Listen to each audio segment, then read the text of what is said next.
Hello again and welcome to another episode. In this one I am going to cover the DL, DT, and the DD tags. I'm doing them all together because they work together and they all start with the letter D, so I feel like I can do that with my rules of going alphabetically. Basically, it's actually a really simple concept.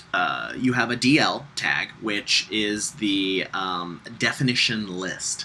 And then you have a DT, which is definition term, and then a DD, which is the definition's definition, or the definition details. So that's DL, DT, and DD. Now, the thing that's kind of interesting about the DL, DT, and DD is it's another one of those semantic tags. It doesn't really mean or do anything specific or special.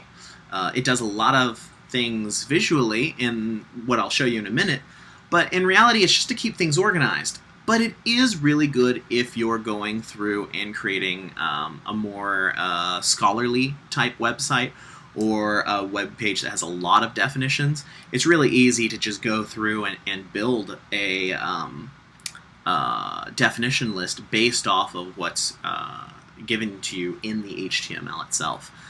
So as you can see here, I have a DL with a DT for boku, watashi, and atashi.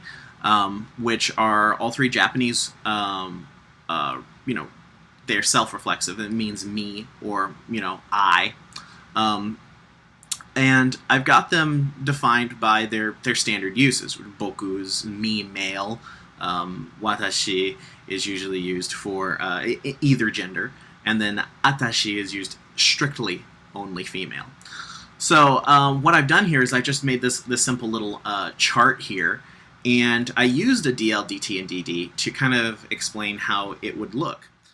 As I switch over, you'll see that it automatically indents it, and there's no CSS styles or anything over here. So it's kind of strange. It feels sometimes like it's a little bit useless or not needed, but in reality, if you're actually using it for definitions like something, you can still use the global attributes like ID, class, etc.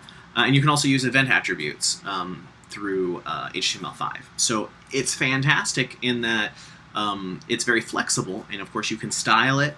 One of the things I like doing is adding a dotted line to the bottom of each of these definitions. Below each set of definition term and definition description, you'll see a dotted line at the bottom, and it kind of helps separate each definition a little bit more. And of course you can change colors, fonts, etc. with some relative ease. So I hope you learned something. Once again, it's kind of small, it's kind of simple, but this coupled with all the other tags, you can make a really functional website without any fancy programming. So I hope you learned something. Peace.